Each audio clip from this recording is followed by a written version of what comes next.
Je voulais aujourd'hui vous avertir sur un danger qui nous guette et qui malheureusement est déjà en train d'arriver en Chine.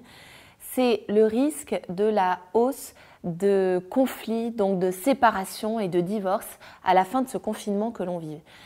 Pourquoi je dis ça? Non pas pour vous faire peur, parce que bien évidemment c'est pas mon but, mais l'idée est que l'on soit dans la prévention et qu'on soit dans le soin de nos couples. Parce que c'est vrai que vivre ensemble sous le même toit, on voit bien que déjà c'est compliqué dans la vie ordinaire, ça demande des efforts, ça demande un challenge, ça demande plein de choses.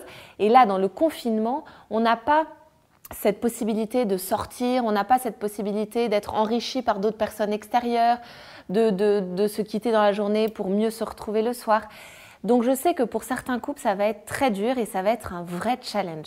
L'idée est vraiment que vous vous disiez, cette période peut être difficile pour nous, plutôt que de se dire, bon, ça va passer, on verra comment ça passe. Au contraire, être dans la prévention et se dire, on va tout faire pour que cette période se passe le mieux possible et que nous en retenions un souvenir qui soit, si ce n'est positif, en tout cas pas destructeur.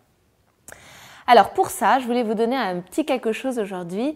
J'aimerais qu'en couple, vous vous demandiez l'un et l'autre si un effort, ce que l'autre aimerait que vous fassiez comme effort, très concret au quotidien, chaque jour, pour lui prouver que vous êtes toujours dans cette belle optique de que le quotidien soit serein, que ça se passe bien et que le couple soit qu'on prenne soin du couple. Donc ça va être quelque chose de très simple. Ça peut être, écoute, j'aimerais bien si tous les jours, je serais content par exemple que tous les jours tu me fasses un petit café le matin. Voilà.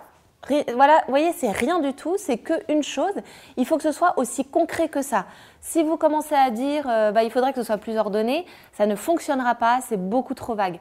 En revanche, de dire j'aimerais que tous les matins tu ranges ta serviette dans la salle de bain qui traîne. Voilà, par exemple. Vous voyez, il faut que ce soit vraiment quelque chose de très concret, que l'autre peut voir. À chaque fois que l'autre verra que la serviette a été rangée, que son café est prêt le matin, elle va se dire « Ah, génial, on continue, on avance, ça se passe bien, on est serein ». Ça ne veut pas dire qu'il n'y aura pas de petits conflits, ça ne veut pas dire qu'il n'y aura pas des petits moments plus difficiles, mais déjà, cette petite chose-là, même dans les moments difficiles, doit rester parce que c'est ça qui va faire que l'autre voit que vous mettez votre bonne volonté pour ce confinement.